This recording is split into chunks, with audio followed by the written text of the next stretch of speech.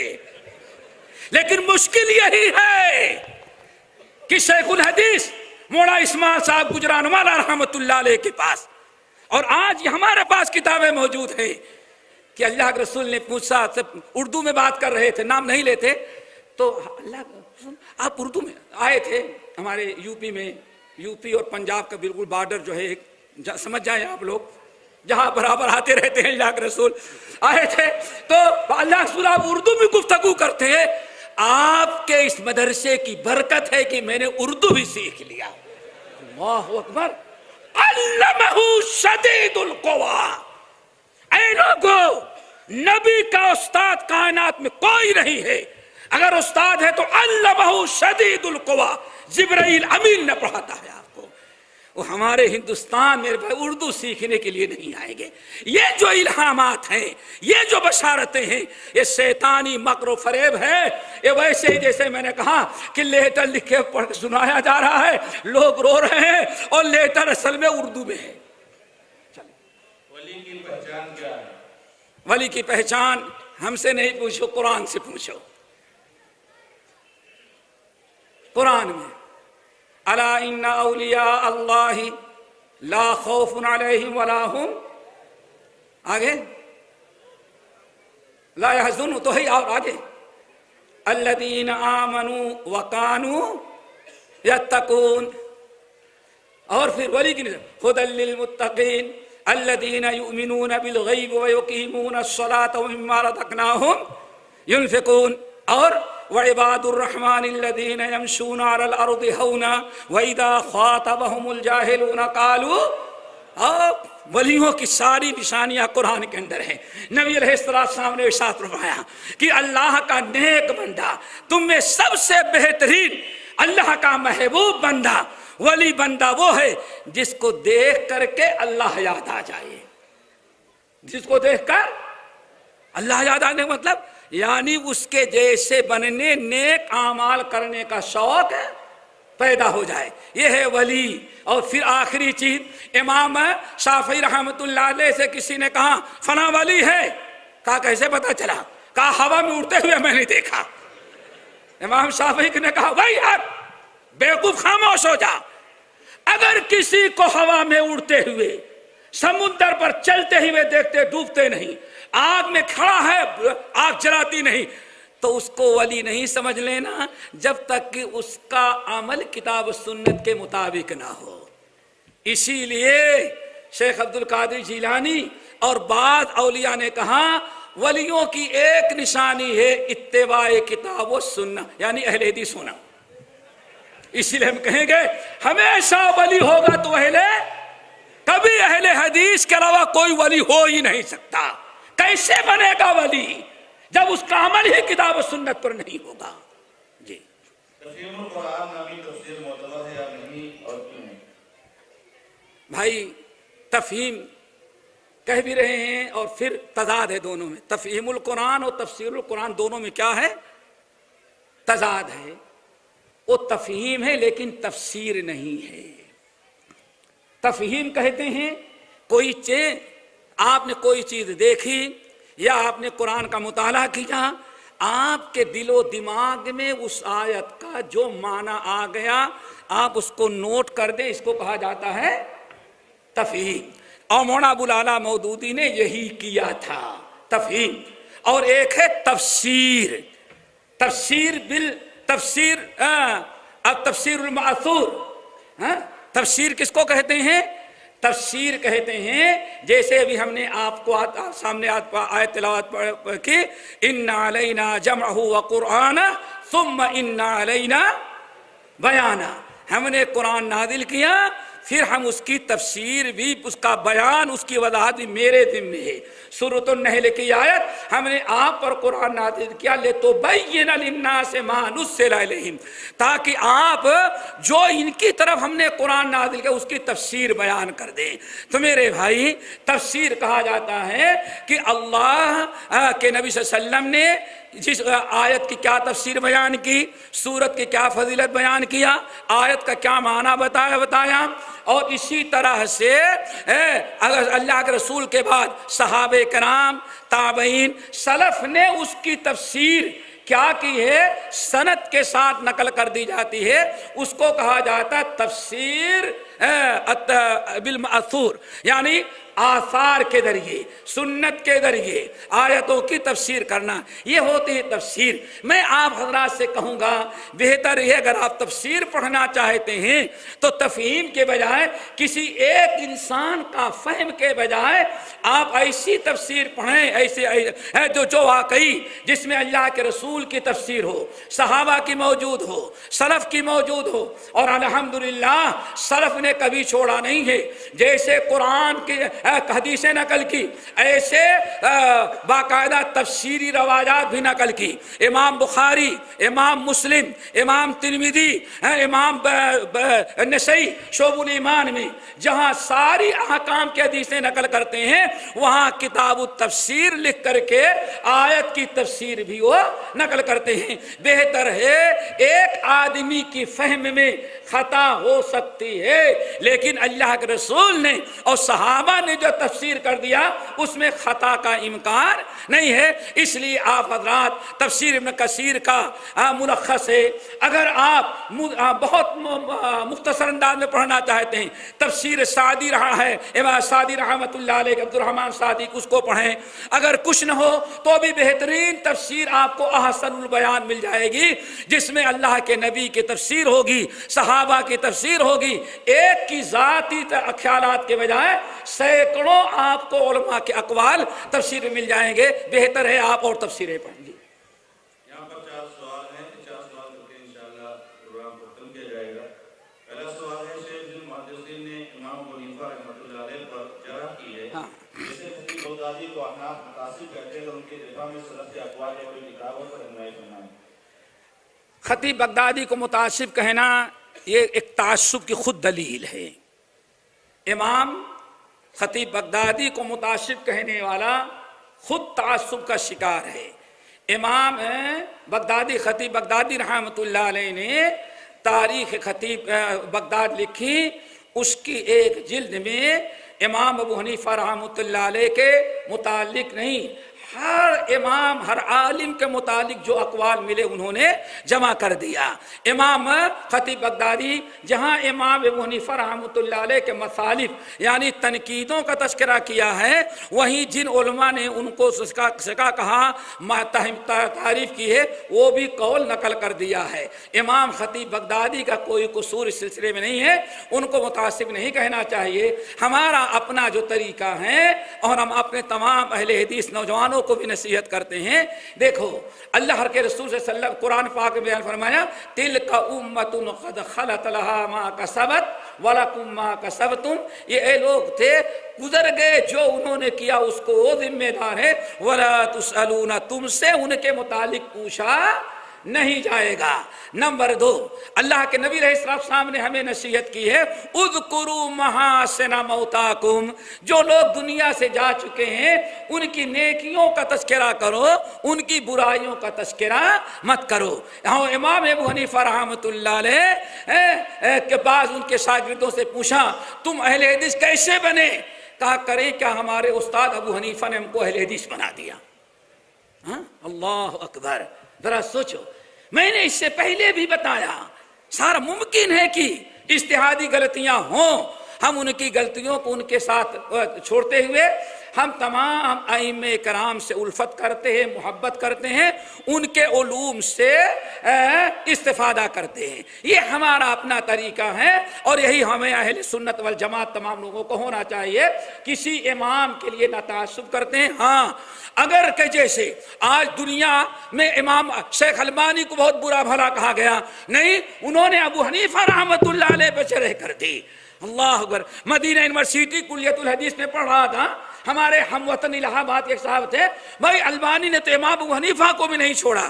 میں نے کہا نہیں یار، امام ابو حنیفہ کو نہیں چھوڑا، نہیں چھوڑ دیا، البانی صاحب نے کچھ نہیں کیا. کہا کیوں؟ میں نے کہا کہ اصل میں نصب الرایہ کس کی کتاب ہے؟ وہ تو ہمارے بیرسٹر حنفیہ کی کتاب ہے، نصب الرایہ فی تخریج حدیث رسالہ. میں نے کہا اصل میں نصب الرایہ کے کتاب البیوع کے اندر امام زیلعی رحمۃ اللہ نے کہا ہے کہ حدیث ضعیف ہے کیونکہ سند میں ابو حنیفہ ہے، وکان صحیح الحفظ، اور ابو حنیفہ رحمۃ اللہ علیہ کا حافظہ کمزور ہو گیا تھا، اس لیے حدیث کیا ہے؟ ضعیف ہے. تو میں نے کہا البانی نے انہی لوگوں کے قول کو نقل کیا ہے، البانی نے اپنے سے کوئی بات نہیں کی. ہاں کہیں جرح و تعدیل کا معاملہ آتا ہے سند کے اعتبار سے تو وہاں جیسے تمام لوگوں پر جرح کی جا سکتی ہے، اگر ابو حنیفہ رحمۃ اللہ علیہ پر محدثین نے جرح کی ہیں تو وہاں بھی جرح ہو سکتی ہے، لیکن جرح کرنے سے ان کے مقام کو گھٹانا نہیں، ان کی تنقیص نہیں، اور نہ ان پر ہم کیچڑ اچھالتے ہیں. اللہ تعالی ہمیں تمام ائمہ مجتہدین سے محبت کرنے کی توفیق نصیب فرمائے. سوال ہے، بعض لوگ کہتے ہیں آج علماء غیر مسلموں میں دعوت کام نہیں کرتے، خصوصاً علماء اہل حدیث بھی غیر مسلموں میں دعوت کام نہیں کرتے، کیا یہ صحیح ہے؟ یہ وہی ہوں گے جو علماء کے پاس بیٹھے نہیں ہوں گے کبھی. ہاں بھائی، بس مسٹر کے پاس اور بردر کے پاس بیٹھے ہوں گے. بردر کی برادر کیا کہتے ہو؟ ورنہ اگر علماء کے پاس بیٹھے ہوتے، میرے بھائی نمبر ایک، علماء شرک اور کفر کو ہمارے تقریباً اہل حدیث علماء کا سب سے پہلی دعوت کیا ہے؟ منہج کی. اور تمام انبیاء کی یہی دعوت تھی، سب سے پہلے شرک اور شرک کی. سوال یہ ہے، ایک بگڑا ہوا مسلمان روزہ نماز کرنے کے ساتھ وہ شرک کر کے جہنم میں جا رہا ہے، تو سوال یہ ہے آیا اس مسلمان کا سدھارنا پہلے ضروری ہے کہ جو مندر ہی میں جاتا ہے مسجد میں آتا نہیں اس کا سدھارنا ضروری ہے؟ وَذَكِّرْ فَإِنَّ الذِّكْرَى تَنْفَعُ الْمُؤْمِنِينَ. نبی علیہ السلام تشریف فرما ہے، حضرت عبداللہ ابن ام مکتوم آئے رضی اللہ تعالیٰ عنہ. آگے نبی علیہ السلام کے پاس بڑے بڑے کفار بیٹھے ہوئے تھے، مکے کے سردار. آپ کے دل و دماغ میں بات تھی اگر یہ سیدھے ہو جائیں تو پورا مکہ مسلمان ہو جائے گا. اسی اسنا میں وہ اندھے صحابی آ گئے، ان کو یہ نظر نہیں آیا کہ یہاں کون کون بیٹھے ہوئے ہیں. یا رسول اللہ علمنی مما علمک اللہ، ہم نے سنا ہے کچھ آیات اللہ نے آپ پر نازل کی ہیں، تو ذرا مجھے وہ آیات سنا دیں. نبی علیہ السلام کو ذرا ناگوار گزر گیا کہ یہ تو اپنا آدمی ہے تو کبھی بھی سیکھ لیتا، یہ اصل میں سدھر جائے تو بہت بڑا کام بنے گا. اللہ اکبر. ایک اندھے صحابی کو نبی علیہ السلام نے پورے کفار مکہ کے سرداروں پر ترجیح دی اور فرمایا عبس وتولی ان جاءہ العامی وما یدریک لعلہ یزکی. اے نبی، ان کے پیچھے آپ محنت کریں گے تو ہو سکتا ہے کہ مسلمان ہو، اور غالب گمان تو یہی کہ دامن جھاڑ کر کے نکل جائیں گے، مسلمان نہ ہوں. جن کے لیے تھوڑی سی امید، ان کے پیچھے تو اتنا آپ لگے. اور جہاں اس افادے کا یقین ہے کہ یہ عبداللہ ابن مکتوم جو سنے گا عمل کرے گا، جو سنے گا اخلاص کے ساتھ سنے گا، جو سیکھے گا وہ سکھائے گا، آپ اس کو چھوڑ کر کے ان کے پیچھے پڑے ہیں. اللہ نے عبس وتولی ان جاءہ العامی. یہاں سے تمام اہل علم نے اس بات پر اتفاق کیا، ایک طرف بگڑا ہوا مسلمان اور دوسری طرف ایک ہندو یا غیر مشرک ہو. اب بگڑے ہوئے مسلمان کا سدھارنا پہلے ضروری ہے. کیوں؟ اس وہاں فائدے کا امکان ہے، اور وہاں ہزاروں میں ممکن ہے ایک کہیں آئے، اور یہاں ممکن ہے ہزاروں میں سینکڑوں سدھر جائیں. اس لیے ہمیشہ زیادہ توجہ جو کی جاتی ہے شرک کو مٹانے. اسی لیے ایک بات اور بتائیں، جو لوگ کہتے ہیں نہیں نہیں غیر مسلموں میں کام کرنا پہلے ضروری ہے، واللہ ان کا فارمولا سنا ہے کبھی؟ کیا کہتے ہیں ذرا سنو. بڑے بڑے اسکالر جتنے بڑے ہمیں، اتنی بڑی تو ان کی ٹائی ہوتی ہے، سمجھ کے اتنی بڑی ٹائی ہوتی ہے، لیکن عقیدہ کیا؟ ذرا غور سے سنو. ارے بھائی وہ مسلمان ہے، نماز تو پڑھا ہے، کبھی تو جنت میں چلا ہی جائے گا، ہاں کبھی تو جائے گا، کلمہ گو ہے. اللہ اکبر. اور وہ تو بالکل مشرک ہے، اس کو سدھارنا ضروری، یہ تو کبھی نہ کبھی چلا جائے گا. اللہ اکبر. اور یہ فرمان ان اللہ لا یغفر، کہیں اللہ نے فرمایا کہ کلمہ پڑھنے والا شرک کرے گا تو اس کو چھوڑ دیں گے؟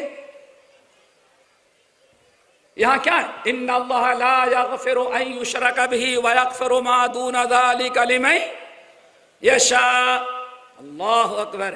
شرک کرنے والوں کو اللہ کبھی معاف نہیں کرے گا. الذین آمنوا ولم یلبسوا ایمانہم بظلم اولئک لہم الامن.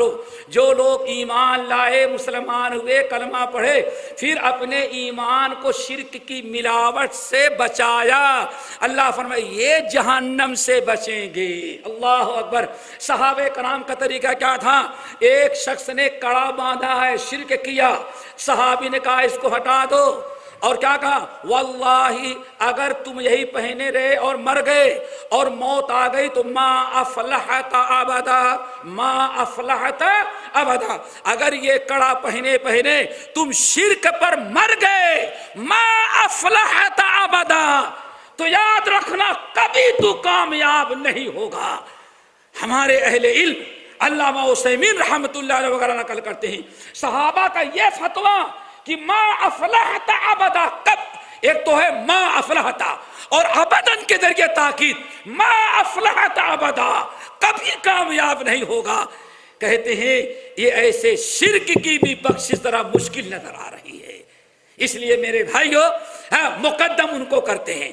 رہی بات ہمارے علماء کی، ہم نے اپنے خطاب میں بتایا تھا ہمیشہ، اور تعجب کریں گے واللہ سال بھر میں تو کم سے کم ہمارے درس والے ساتھی دبئی کے اندر 50 آدمی کو دعوت دے کر کے لاتے ہیں، مسلمان بناتے، کلمہ پڑھاتے ہیں.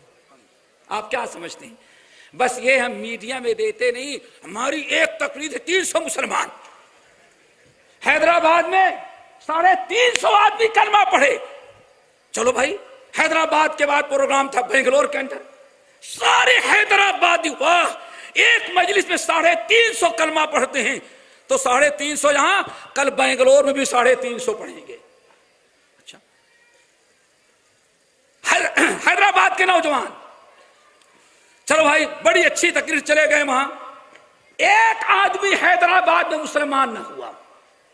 اب لوگ حیدرآبادی جب بنگلور پہنچے تو وہاں بھی اعلان کر رہے ہیں کہ ماشاءاللہ کل رات کو حیدرآباد میں تقریر تھی، 350 آدمیوں نے کلمہ پڑھ کے اسلام لایا. اب حیدرآبادی پوچھتے تم نے دیکھا کس وقت ہوئے تھے؟ تو نے کہا بھائی شروع سے آخر تک پروگرام رہی، ایک آدمی کلمہ نہیں پڑھا، ہو سکتا ہے رات میں پڑھایا ہو سکتا ہے رات میں پڑھایا ہو. اچھا، بنگلور سے نکلے، سری نگر گئے، سری نگر میں کہا بنگلور میں 400 ہندو مسلمان، سری نگر سے ہم سے ملے، کہا مولانا اللہ کے فضل سری نگر میں 400 آدمی مسلمان ہوئے. ٹیلی فون کیا مولانا شوکت صاحب کے پاس، مرحوم اللہ ان کی قبر کو نور، کہا بھائی میں نے تو نہیں دیکھا، ہو سکتا خواب میں پڑھا دیا کلمہ، یہ تو میرے سامنے ہوا ہے. ہم میڈیا میں نہیں شور نہیں مچاتے. واللہ ابھی پچھلے ہفتے 2 انگریز کو کلمہ پڑھا کر کے میں لندن سے آ رہا ہوں. 2 آدمی اور کیسے مسلمان ہوئے وہ تفصیل میں ہے، اس کا ٹائم نہیں، پھر کسی اور میں. 2 انگریز اور ایک انگریز آگے صبح سے شام تک بیٹھا. الحمدللہ ہم لوگ بتاتے نہیں، مسئلہ یہ ہے یاد رکھو. مطلب مولانا عبدالسلام کیا بنائیں گے؟ وہ قرآن و حدیث. شیخ عبدالسلام مولانا عبد المعید کیا؟ ارے بخاری کی حدیث پیش کر دیں گے. مسلمان غیر مسلموں میں فیلڈ ورک ہے. کیا فیلڈ ورک کیا کہتے ہیں؟ Field work.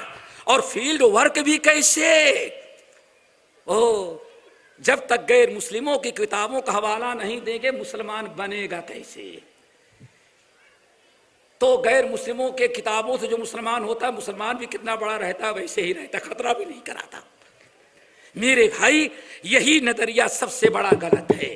ابو جہل، ابو لہب، ابو سفیان، یہ سارے دنیا کے کفار جو تھے، ان کے لیے اللہ نے نہ منطق نازل کی، نہ فلسفہ نازل کیا، نہ غیر مسلموں کی کتابیں، توحید کی دلیلیں قرآن سے۔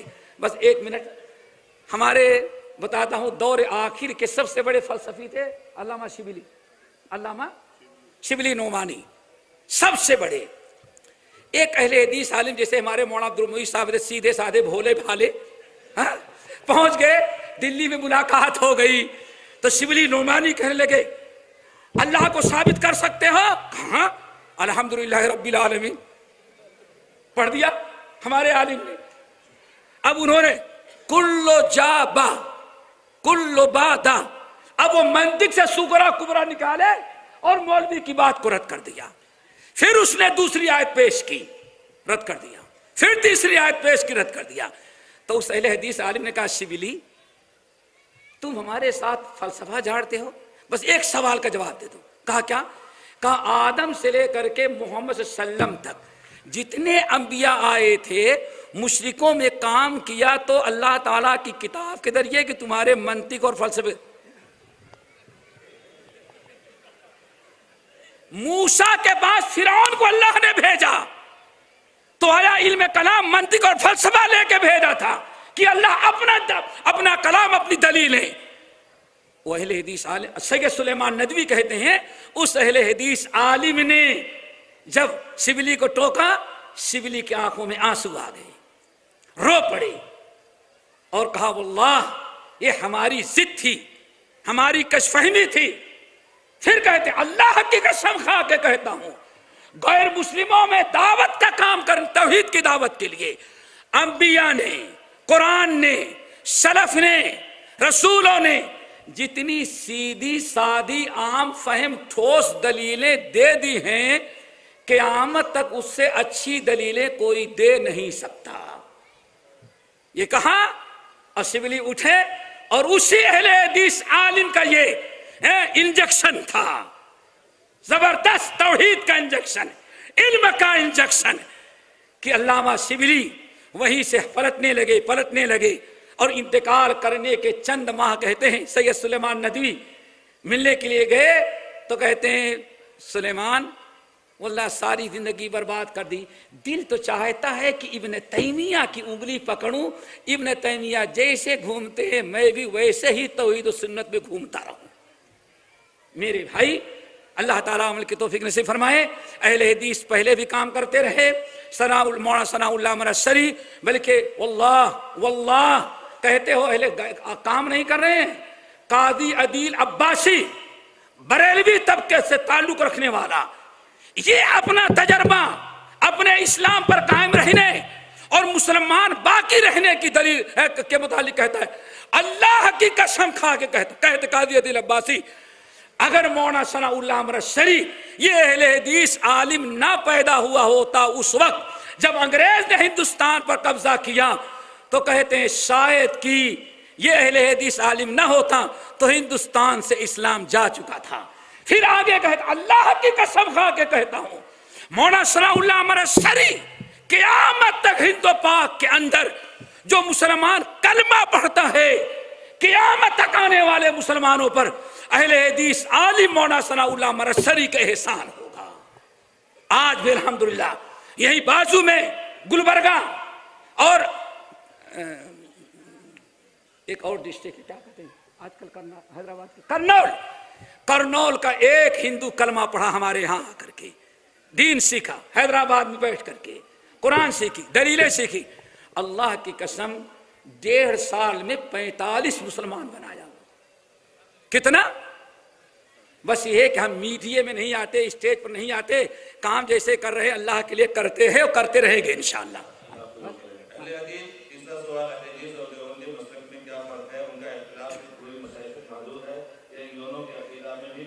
میرے بھائی وہ بات پھر بہت ریورس جانا پڑے گا، بہت ریورس جانا پڑے گا۔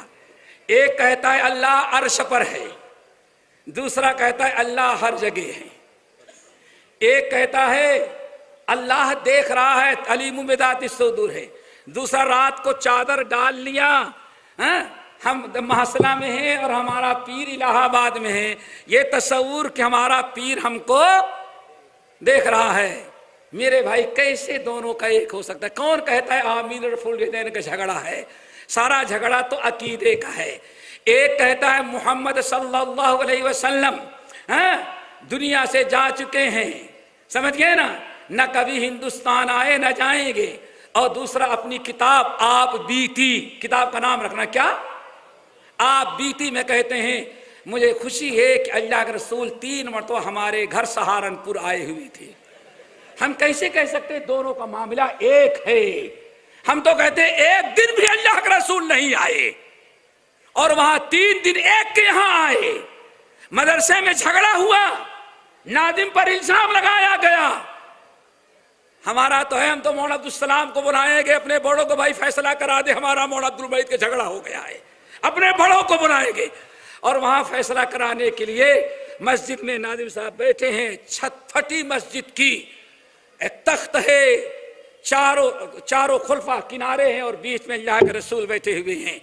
یہ ناظم ان کا حساب کر لو۔ حساب لیا اور اللہ کے رسول نے سرٹیفکیٹ کر دی، لکھ دی 1 پیسے کی خیانت اس نے نہیں کیا ہے۔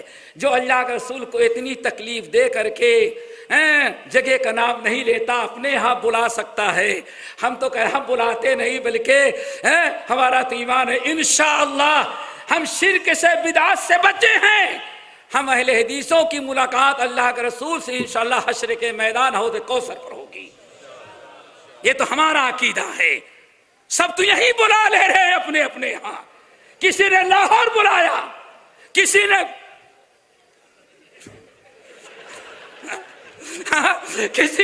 ہر جگہ بلا رہے ہیں۔ تو دونوں کے عقائد میں فرق ہے، عقائد میں، منہج میں، اللہ تعالیٰ کی ذات و صفات میں۔ سب سے بڑی چیز ہے توحید میں اختلاف ہے، اتباع سنت میں اختلاف ہے، سمجھ گئے نا؟ ابھی آپ نے سنا، بات ہوتی بتاتے، اللہ کے رسول صلی اللہ علیہ وسلم کی اطاعت، نبی ہو پیغمبر بھی زندہ ہو تو سب پر ہے۔ میرے بھائی وہاں معاملہ کیا ہے؟ لا الہ الا اللہ۔ آگے تم بولو، ہم نہیں بولیں گے، بولو اشرف علی رسول اللہ۔ کہاں دونوں کا اتفاق؟ یہ تو ہماری رواداری ہے کہ اس کے باوجود ہم چاہتے ہیں آؤ ملو لے کر کے چلیں۔ سمجھ گئے نا؟ عقائد میں فرق ہے، توحید میں فرق ہے، اتباع سنت میں خلل ہے، بہت بڑا اختلاف ہے، منہج میں اختلاف ہے۔ ہم یہ کہتے ہیں ڈائریکٹ اللہ کے رسول کی سنت پر عمل کرو، وہاں کہتے ہیں اللہ اکبر۔